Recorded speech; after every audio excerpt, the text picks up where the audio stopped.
ઈશ્વરની કોઈ ભેટ આ રુદ્રાક્ષ છે. હવે એક મહત્વની વાત છે, ધ્યાન દેજો. જે માણસો ધ્યાન ન કરી શકે, યજ્ઞો ન કરી શકે, મોટી મોટી પૂજાઓ ન કરી શકે, તે જો રુદ્રાક્ષને ધારણ કરે, યાતિ પરમામ ગતિ સર્વ પાપ વિનિર્મુક્ત. આ શિવનું વચન છે. જે માણસો ધ્યાન ન કરી શકે, સૌ થોડા ધ્યાન કરી શકે, સૌ થોડા યજ્ઞો કરી શકે, ભલા માણસ. એ તો સમર્થ કોઈ મહાપુરુષ હોય એ સૌ ધ્યાન કરે, યજ્ઞ કરે. બાકી સામાન્ય જન માટે શું ભાઈ? જે માણસો ધ્યાન યજ્ઞ પૂજા નથી કરી શકતા તેના માટે વરદાન આપ્યું છે. ધ્યાન જ્ઞાન મુક્તો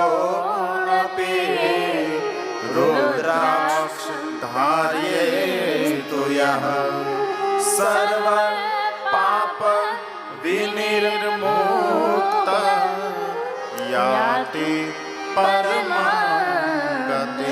પરમ ગતિ થાય, કભી અધોગતિ નહીં, તેની પરમ ગતિ થાય છે.